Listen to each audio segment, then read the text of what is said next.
J'ai une bonne nouvelle pour vous. Vous allez louer Dieu éternellement. Alléluia. Vous serez entraînés dans le sacré de Dieu. Vous voyez, quand on parle de ce qui est sacré, on parle de ce qui est respectable, ce qui a la plus grande valeur. Si un homme n'a pas de respect pour la présence de Dieu, son adoration et sa louange vont se limiter à la terre. Mais je crois que ça ne sera pas ton cas au nom de Jésus. Alléluia. Voici pourquoi je veux te dire une chose. Ce soir, je veux te dire, qu'est-ce qui m'empêchera de rentrer un jour dans la présence glorieuse de Jésus? C'est ce que je veux partager avec toi. Qu'est-ce qui m'empêchera un jour de voir la face de Dieu? Regarde le texte que je vais te lire ici. Seigneur, tu es merveilleux. La Bible dit en Jean chapitre 8, le verset 30, comme Jésus parlait ainsi, plusieurs crurent en lui. Et il dit aux Juifs qui avaient cru en lui, si vous demeurez dans ma parole, vous êtes vraiment mes disciples. Il dit, vous connaîtrez la vérité et la vérité vous affranchira. Il lui dit, nous sommes la postérité d'Abraham et nous ne fûmes jamais esclaves de personne. Comme on dit, vous deviendrez libres. Regardez cette parole merveilleuse de Jésus. Il dit, en vérité, je vous le dis, leur répliqua Jésus, quiconque se livre au péché est esclave du péché. Or, l'esclave ne demeure pas toujours dans la maison, le Fils y demeure toujours. Si donc le Fils vous affranchit, vous serez réellement libre. Gloire soit rendue au Seigneur. Il y a un Dieu merveilleux qui a fait les cieux et la terre. Et c'est ce Dieu que tu adores ce soir. Il est tellement glorieux et merveilleux. Et dans son amour, il t'a créé, il t'a fait. Parce qu'il t'aime, il a voulu te façonner à son image. La vie est une démonstration de l'amour de Dieu. Le fait que je respire est une démonstration de l'amour de Dieu. Il y a des hommes qui n'ont jamais réalisé la grâce du fait qu'ils vivent. Lorsqu'ils se lèvent le matin, ils commencent à se plaindre du matin jusqu'au soir. Pourquoi? Ils se plaignent parce qu'il n'a pas une maison, parce qu'il n'a pas le travail, parce qu'il n'est pas encore marié. Ils se plaignent pour tellement de choses. Mais est-ce que déjà je peux célébrer Dieu de ce que je suis créé à l'image de Dieu? Alléluia! C'est ton plus grand privilège. Je suis créé à l'image de Dieu. Tu sais, les choses que tu vas contempler dans la création de Dieu vont t'amener les choses que tu n'as pas encore. Lorsque tu vas commencer à glorifier Dieu pour déjà le fait que tu es créé à son image, cela va t'amener les choses que tu n'as pas encore. Mais si tu passes tout ton temps à te plaindre pour les choses que tu n'as pas, oh mes amis, tu vas te plaindre parfois doublement. Tu vas te plaindre sur la terre et parfois tu vas te plaindre encore en enfer. Mais je veux vous donner un secret ce soir. Vous voyez, le ciel n'est pas rempli de plaintes et de murmures. La Bible parle d'un peuple. Dieu a pris ce peuple dans sa grâce. Il a arraché ce peuple de la souffrance. Et il a commencé à donner une histoire à ce peuple. Mais regardez le malheur que ce peuple a eu. Quel a été le malheur de ce peuple-là? Il passait tout le temps à se plaindre. Il se plaignait de ce qu'il n'avait pas telle nourriture. Il se plaignait de la chaleur. Tellement il se plaignait. La Bible dit ils ont péri dans le désert. Je ne sais pas ce qu'un homme et une femme qui est devant moi est en train de traverser. Mais tout le monde a un désert quelque part. Tout le monde a une tempête que tu vis. Mais je vais te donner un secret. La Bible déclare une chose, que la tristesse assèche tes os. En d'autres mots, la tristesse augmente ta souffrance. Mais la Bible déclare que la joie de l'Éternel fera ta force. Alléluia. Je veux te donner un secret ce soir. Quel que soit ce que tu es en train de traverser, laisse la joie de l'Éternel déborder en toi. Vous savez, le diable est un menteur. Le diable va chercher à paralyser la joie qui est dans ta vie par les circonstances. Mais je vais te dire, confesse une parole. Ma joie n'est pas dépendante des circonstances que je traverse. Ce que je traverse est pour un temps. Mais la vie que Dieu m'a donnée n'est pas temporelle, c'est une vie éternelle. Alléluia! Oh, gloire soit rendue à Jésus de Nazareth. Gloire soit rendue à Jésus de Nazareth. Tu sais, je sens mon esprit une chose. Je sens que la gloire de l'Éternel qui est sur ta vie, tu peux la répondre, tu peux la communiquer. Comment? La gloire de l'Éternel qui est dans ta vie peut peux changer les situations difficiles qui sont devant toi. En d'autres mots, tu as la capacité d'appeler la gloire dans ta vie comme d'appeler la mort dans ta vie. Parce que la Bible dit la vie et la mort sont au pouvoir de la langue. Vous savez, il y a des choses que tu confesses, mais ton attitude et ta confession vont engendrer quelque chose. Alléluia. Il y a des choses seulement que tu dis par la foi, mais tu ne les vis pas. Il y a des gens, ils disent je suis joyeux, mais quand tu les retrouves seuls, ils sont tristes, ils pleurent. Et Dieu dit, je ne veux pas seulement voir ta confession, je veux voir ton attitude. Je veux voir que même dans le désert, ta joie te fait surnager. Je veux voir que même dans les difficultés, ta joie commence à amener la domination. Dis la domination. Est-ce que vous savez que la gloire de Dieu va entraîner le miraculeux dans votre vie? La gloire de Dieu va amener un témoignage dans votre vie. Lorsque tu te lèves le matin, ne sois pas abattu. Lorsque tu regardes dans tes poches et que parfois même il n'y a rien, ne sois pas abattu. Mais tu peux commencer à avoir une bonne attitude. Salut quelqu'un, dis bonne attitude. Dis bonne attitude. La solitude. Le Dieu que tu adores va te donner un témoignage. Si tu ne t'attends pas à la gloire de Dieu, comment est-ce que tu la verras? Je veux te dire une chose ce soir. Attends-toi à la gloire de Dieu. Et vis la gloire de Dieu. Mais il y a un ennemi de la gloire de Dieu. La Bible dit quiconque se livre au péché est esclave du péché. J'ai un message pour vous, bien-aimés. Tu ne peux pas vivre la gloire de Dieu dans le péché. Est-ce que vous me comprenez ce soir? Tu peux être chrétien, tu peux aller à l'église, tu peux ne même pas être chrétien, mais tu ne peux pas vivre la gloire de Dieu en vivant dans la désobéissance, en vivant dans la rébellion à la parole de Dieu. Qu'est-ce qui fait qu'un homme n'arrive pas à vivre la gloire de Dieu? Ce qui fait qu'un homme n'arrive pas à vivre la gloire de Dieu, ça s'appelle l'esclavage du péché. Et je vais vous donner quelques éléments qui maintiennent l'homme esclave. L'un des éléments qui maintient l'homme esclave, c'est sa chair. La Bible dit, si tu vis selon ta chair, tu mourras. Qu'est-ce que signifie vivre selon ta chair? Vivre selon ta chair, c'est quoi? C'est vivre selon les plaisirs et les passions, les désirs de ta chair. Ça signifie quoi? J'ai envie de fumer, je fume. J'ai envie de boire, je bois. J'ai envie d'avoir des relations sexuelles, je peux aller chez une prostituée et je fais ce que je veux. Ou je peux arrêter une jeune fille que je vois. Qu'est-ce que ça signifie? L'homme qui vit dans le train de ses désirs, il n'a pas un frein et de limite à sa vie. En d'autres mots, toutes les convoitises de ses pensées contrôlent sa vie. Écoutez-moi bien. Si les convoitises de ton esprit te contrôlent, tu vas finir ta vie dans la honte et dans la misère. Ta vie va s'arrêter seulement sur la terre. Lorsque tu as envie de te mettre en colère et faire du mal, tu te mets en colère, tu fais du mal. Tout ce qui te passe dans le cœur et dans l'esprit, tu le fais. Tu vas finir très mal. Et voici pourquoi la Bible dit, celui qui se livre au péché, en d'autres mots, celui qui se livre à la liberté de sa chair, il va finir sa vie dans la honte et dans la misère. Et quiconque se livre au péché est esclave du péché. Et le péché est une maladie. Le péché est un mal. Et le péché fait que l'homme n'arrivera pas à hériter la gloire de Dieu. Mais bienheureux l'homme qui a trouvé le remède au péché. La Bible dit, si le Fils vous affranchit, vous serez réellement libre. Je vais vous dire une chose, vous avez trouvé le plus grand des trésors. Et parfois, vous regardez tellement à vos circonstances que vous n'arrivez pas à réaliser la valeur de cette gloire qui vous a visité. Est-ce que vous savez que la gloire qui vous a visité, elle ne peut pas être imitée? La gloire de Dieu est venue vers vous, dans la personne même de Jésus-Christ de Nazareth. Jésus-Christ de Nazareth est la personne la plus merveilleuse de la terre. De tout l'univers, de tout ce que Dieu a fait. Il est le Fils unique et merveilleux de Dieu. Et qu'est-ce que Jésus peut faire pour toi? Jésus a la capacité de t'affranchir du péché. Voici une chose, écoutez, personne ne peut t'affranchir du péché. Hier, j'écoutais le témoignage d'une femme. Elle a expliqué que pendant combien d'années elle était liée à un esprit qui venait coucher avec elle les nuits. Un esprit de mari de nuit. Elle était mariée. Mais les nuits, elle se rendait compte qu'elle n'arrivait pas à empêcher cela.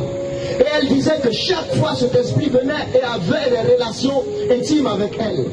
Et elle dit, je suis allé un peu partout chez les marabouts, les féticheurs, pour qu'ils tentent de me donner une solution à cela. Mais ils n'ont pas pu faire quelque chose. Vous voyez, il y a une chose que les gens ne comprennent pas. Le maraboutage, le fétichisme, le vaudou, le mysticisme, l'occultisme conduira l'homme en enfer. Ils ne peuvent te donner la solution. Tu ne peux pas faire alliance avec un démon pour avoir la liberté. Mais vous voyez, il y a une chose qui est merveilleuse. Il y a une chose qui est merveilleuse. Celui qui s'appelle Jésus-Christ, il dit, tout pouvoir m'a été donné dans le ciel et sur la terre. J'ai une bonne nouvelle pour toi. Tu sais, aucun sorcier ne pourra arracher ta vie, ton âme, avant que tu n'accomplisses ta destinée. Jamais. Tu sais pourquoi? Parce que celui qui a ta vie a reçu tout pouvoir. Et cette femme dit une chose. Regardez, elle dit lorsque elle a entendu des hommes de Dieu parler à côté, et qu'elle a entendu l'évangile, et qu'elle s'est donnée à Jésus, elle a été délivrée de cet esprit-là. Elle n'a pas dépensé 5 francs pour la délivrance, c'est ce que Jésus fait. Jésus ne te demande ni or ni argent. Vous ne pouvez pas payer le salut. Si on te dit de payer de l'argent pour être sauvé, c'est un mensonge, c'est une abomination. On ne peut pas payer le salut. Parce que le sang de Jésus-Christ a une valeur inestimable. C'est un sang qui est le sang qui est pur, qui est sans péché. Et seul le sang de Jésus peut enlever le péché de la vie de l'homme. Jean-Baptiste dit quoi? Voici l'agneau de Dieu qui ôte le péché du monde. Ce soit le message que je veux partager avec toi. Fais alliance avec Jésus-Christ. Établis Jésus-Christ comme Seigneur et chef de ta vie. Appelle-le dans ta vie afin qu'il te purifie de tous tes péchés. Il enlèvera les souillures de ton âme. Il enlèvera la culpabilité de ta vie. Il effacera tout ce qui est iniquité et impureté. Et il inscrira ton nom dans le livre de vie. Je veux encourager un homme, une femme qui est chrétien, qui est chrétienne. N'abandonne pas celui qui s'appelle Jésus. N'abandonne pas celui qui s'appelle Jésus. Mais attache ta vie à celui-là qui s'appelle Jésus. Attache ton cœur, ton âme et ton esprit à celui qui s'appelle Jésus. Non seulement il pardonnera tes péchés, mais il te donnera la vie éternelle. À vous qui êtes déjà chrétiens, il y a une chose. La Bible dit, heureux ceux qui ont le cœur pur car ils verront Dieu. Le salaire du péché, c'est la mort. Dieu te demande une chose. Il te demande une chose. Accepte la parole de Dieu. Ne lis pas seulement la parole de Dieu. Accepte-la. Il y a des gens qui lisent la Bible mais ils ne l'acceptent pas. Oh mes amis, tu sais, tu peux accepter que la Nivaquine est un médicament qui est bien. Mais l'accepter, c'est accepter de le boire quand ça ne va pas. En d'autres mots, c'est accepter de vivre la parole. Le fait de lire la Bible ne te sauvera pas. Mais lorsque tu vas accepter la douleur qui est dans la parole, c'est quoi? C'est de dire non au péché. Regardez comment Satan est en train de détruire la jeunesse aujourd'hui. La jeunesse qui est livrée à quoi? À la drogue, à la débauche sexuelle. Il y a aujourd'hui, parfois même, vous prenez les portables des personnes. D'autres se cachent pour regarder la pornographie. Je vais vous dire une chose. Si vous vivez dans le péché, vous n'hériterez pas le royaume de Dieu. Et Dieu a prévu quelque chose pour l'homme. Il a prévu la vie éternelle. Dieu n'a pas prévu la malédiction et les ténèbres pour l'homme. Il a prévu la vie éternelle. Et la vie éternelle est dans la parole de Dieu. Et cette parole est comment? Elle est sainte, elle est pure. Accepte-la. Accepte la parole de Dieu. Comment? La parole de Dieu me dit ceci. Je sais que ma chair n'aime pas cela. Ma chair aime plutôt le péché. Oui. La chair aime le péché. La chair aime la fornication. La chair aime l'impudicité. Vous voyez? La chair aime le plaisir. Mais la parole de Dieu te donne la vie. Vous voyez, la vie. La vie te coûte quelque chose. La vie coûte quelque chose à tout homme. La vie nécessite ton engagement et ta responsabilité. Si aujourd'hui tu dis, oh, moi je veux vivre la vie que je veux, peu importe. Je vais prendre le chemin que je veux. Tu es libre. Mais c'est la fin qui sera regrettable. J'ai vu des personnes un jour, une personne qui avait vécu toute sa vie dans une débauche et maintenant avait le sida. La personne a tout fait. C'est vrai, elle a été sauvée, mais elle est morte dans la misère. Mais lorsque vous vous livrez à Jésus-Christ de Nazareth, c'est merveilleux. Vous avez la paix de Dieu en vous. Vous avez la couverture de Dieu. Ce soir, je sens la paix de l'Éternel dans mon cœur. Et vous voyez, elle veut visiter ta vie. Elle veut visiter ta maison. Je vais te dire une chose. L'argent ne te donnera pas tout.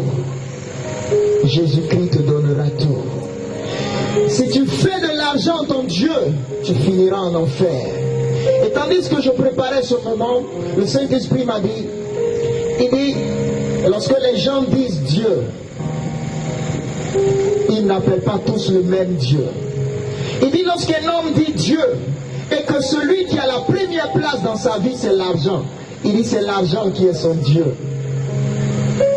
Il dit, lorsqu'un homme dit Dieu, Dieu, mais il dit, moi, je ne peux pas me séparer de ma copine ou des prostituées.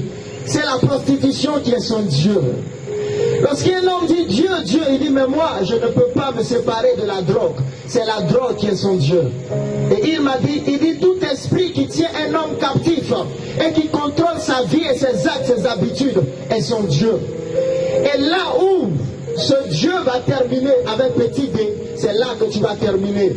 Écoutez-moi, l'esprit d'ivrognerie va terminer en enfer. L'enfer a été créé pour les démons, les esprits impurs. L'esprit d'impudicité va terminer en enfer. Celui qui s'appelle Mammon. Mammon, c'est qui? Le prince des ténèbres, de la cupidité. L'amour de l'argent au-dessus des hommes. Celui qui s'attache à l'argent plus qu'à Dieu, il va terminer en enfer. Vous me comprenez? La Bible dit, vous ne pouvez pas aimer Dieu et aimer à la fois Mammon. Vous ne pouvez pas servir Dieu et Mammon. Et le Seigneur m'a dit de vous dire une chose. Il dit, ce n'est pas seulement le fait que tu dises Dieu qui m'intéresse. Mais il m'a dit une chose. Il dit, je veux voir qui est le premier dans ton cœur, mon fils, ma fille. Je veux savoir qu'est-ce qui a plus de valeur pour toi. Certains parmi vous, c'est votre travail qui a plus de valeur pour vous. Il dit, le travail, c'est moi qui l'ai donné à l'homme. Mais vous êtes devenus tellement cupides. Quand vous vous levez le matin, vous n'avez plus le temps pour prier. Vous n'avez plus le temps pour invoquer Dieu. Vous êtes devenus trop grands. Et il dit, voici pourquoi vous allez périr misérablement. Mais je veux vous éviter la mort et la destruction éternelle. Et je veux être le premier dans ta vie, mon fils, ma fille. Pourquoi est-ce que tu as laissé ta chair être le premier dans ta vie? Pourquoi est-ce que l'alcool est devenu le premier dans ta vie? Pourquoi est-ce que le sexe est devenu le premier dans ta vie? Pourquoi est-ce que tes pensées sont si perverties? Pourquoi est-ce que la colère est devenue premier dans ta vie? Pourquoi est-ce que la méchanceté, l'avarice, l'égoïsme est devenu premier dans ta vie? Tu fais semblant d'aimer les gens, mais tu ne les aimes pas. Quand tu les salues, tu ris. Quand tu les dépasses, tu commences à les critiquer. La Bible dit, tu rendras compte à Dieu pour cela. Tu ne pries pas pour les autres. Tu es égoïste. Lorsque Dieu te bénit, tu ne te soucies pas de ceux qui souffrent. Il dit, ce qui est le premier dans ta vie, c'est ce qui est ton Dieu. Ce n'est pas le fait que tu dises Dieu. Et ce soir, je veux t'appeler à une chose. Il dit, mon fils, ma fille, écoute-moi. Fais de moi le premier dans ta vie. Voici le secret que je veux te donner ce soir. Demain, je vais te donner encore un autre secret. Fais de moi le premier dans ta vie. Il dit, je te donnerai toutes les autres choses. Vous m'entendez? Il dit, fais de moi, l'Éternel, le premier dans ta vie. En vérité, fais de moi le premier dans ta vie. Lorsque tu te lèves le matin, va dans la présence de Dieu. Le soir, lorsqu'on finira, tu iras à la maison avant de dormir. Ne dors pas devant les chaînes de télévision. Certains dorment devant un zappant des chaînes. Ils n'ont même plus le temps pour prier. Oui, regardez maintenant la voix que j'entends. Il dit, certains parmi vous, la télévision est votre Dieu. Vous m'entendez? Vous pouvez passer 3 heures du temps à regarder la télévision, mais vous ne pouvez même pas faire 30 minutes en prière. Dieu dit, écoute-moi, le fait que tu dises Dieu ne signifie pas que je suis Dieu pour toi. Mais je regarde le temps que tu me donnes, la valeur que tu me donnes. La valeur que tu donnes à une chose, c'est le temps que tu disposes pour cela. Dieu tout le monde, mais Dieu connaît ceux qui l'aiment. Vous voyez, il vous connaît chacun par votre nom. Il dit, je connais la fille qui m'aime, je connais le jeune homme qui m'aime. Et il dit que ceux qui s'attachent à l'Éternel s'éloignent de l'iniquité. Il est merveilleux celui qui est le lion de la tribu de Juda. Vous voyez, l'amour de Dieu vous remplit d'une telle joie, d'une telle passion. Elle enlève dans votre vie la crainte de ce monde. Alléluia. Elle enlève de vos vies la crainte de ce monde. Mais lorsque vous n'avez pas Jésus, vous vous souciez de tout. Il y a des gens qui ont tout chaque jour, c'est des millions qui descendent dans leur compte, mais ils n'ont pas la paix. Ils n'ont pas la paix. Certains n'arrivent même pas à respirer. Certains n'arrivent même plus à parler. Mais celui qui a Jésus, non seulement Dieu te bénira ici-bas, mais il te donnera la vie éternelle. J'ai un message pour toi ce soir. Ne va pas seulement à l'église, mais donne à Dieu la première place dans ta vie. Ce programme n'est pas seulement pour les nouveaux, c'est pour toi-même qui vas déjà à l'église. Peut-être tu vas à l'église, mais Dieu n'est pas le premier dans ta vie. Peut-être même c'est tes enfants qui sont le premier dans ta vie. Oui. Un temps est arrivé, il a dit à Abraham, donne-moi Isaac. Peut-être pour toi c'est ton orgueil qui est le premier dans ta vie. Et Dieu dit, je ne prendrai jamais la seconde place dans la vie de l'homme. Je suis trop grand pour prendre la seconde place dans ta vie. Donne-moi la première place. Et quel est le signe que tu m'as donné la première place? C'est la soif de la parole de Dieu. C'est la soif d'obéir à Dieu. C'est de ne plus discuter les principes et les préceptes de Dieu. Alléluia. Jésus est ici ce soir. Baissez la tête là où vous êtes. Ce soir, il dit, viens à moi. Si tu réalises que autre chose avait pris la première place dans ta vie et que tu veux te tourner vers Jésus pour lui dire, ce soir, je veux que tu sois le premier dans ma vie. N'aie pas honte, tiens-toi debout.